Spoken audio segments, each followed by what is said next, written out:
Hey guys, welcome back to my YouTube channel. ഇന്നത്തെ video നമുക്കൊരു അടിപൊളിയായിട്ടുള്ള ഒരു അച്ചാറിൻ്റെ റെസിപ്പി ആയാലോ. അതിന് വേണ്ടിയിട്ട് ഇതാ ഞാനിവിടെ പച്ചമാങ്ങ ചെറിയ ചെറിയ കഷ്ണങ്ങളാക്കിയിട്ട് കട്ട് ചെയ്തിട്ടുണ്ട്. ഇനി ഇതാ ഒരു ചട്ടി വെച്ച് ചൂടായതിന് ശേഷം അതിലേക്ക് ഇതാ ഉലുവ ഇട്ട് കൊടുക്കാം. പിന്നെ ഇതാ കടുകും കൂടി ഇട്ട് കൊടുക്കാം കേട്ടോ. എന്നിട്ട് ഇതെല്ലാം കൂടി ഒന്ന് വറുത്തെടുക്കാം.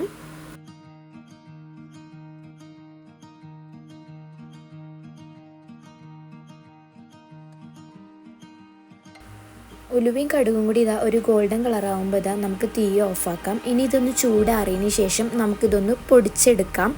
ഇനി ഇതാ ഞാനൊരു ചട്ടി വെച്ച് ചൂടായതിന് ശേഷം അതിലേക്ക് ഇതാ നല്ലെണ്ണ ഒഴിച്ച് കൊടുക്കണത്.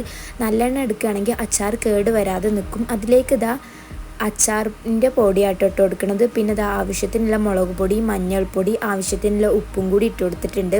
ഇനി ഇതിലേക്ക് നമുക്കിതാ പച്ചമാങ്ങ ഇട്ട് കൊടുക്കാം. പച്ചമാങ്ങ ഇട്ടതിന് ശേഷം തീ ഓഫാക്കണം. തീ ഓഫാക്കിയതിന് ശേഷം ഇതെല്ലാം കൂടി ഒന്ന് മിക്സ് ചെയ്ത് കൊടുക്കാം.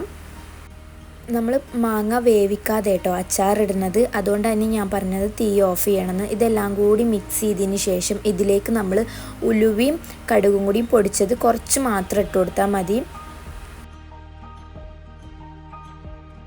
ഇനി ഇതെല്ലാം കൂടി ഒന്ന് മിക്സ് ചെയ്ത് കൊടുക്കാം. ഇനി ഇതാ ഞാനിതിലേക്ക് കുറച്ച് പഞ്ചസാര ഇട്ട് കൊടുക്കുന്നുണ്ട്. ഇത് വേണമെങ്കിൽ മാത്രം ഇട്ട് കൊടുത്താൽ മതി കേട്ടോ. ഇനി ഇതെല്ലാം കൂടി ഒന്ന് മിക്സ് ചെയ്ത് കൊടുക്കാം. ഇനി ഇതാ ഇതിലേക്ക് ഞാൻ കുറച്ച് മാത്രം സുർക്ക ഒഴിച്ച് കൊടുക്കുന്നുണ്ട് കേട്ടോ. എന്നിട്ട് ഇതെല്ലാം കൂടി ഒന്ന് മിക്സ് ചെയ്ത് കൊടുത്താൽ നമ്മൾ അച്ചാർ ഇവിടെ റെഡി ആയിട്ടുണ്ട്. വീഡിയോ ഇഷ്ടപ്പെടുകയാണെങ്കിൽ ലൈക്ക് ചെയ്യുക, ഷെയർ ചെയ്യുക, സബ്സ്ക്രൈബ് ചെയ്യുക, കമൻറ്റ് ചെയ്യുക. ഇതെല്ലാവരും ഒന്ന് ട്രൈ ചെയ്ത് നോക്കണേ.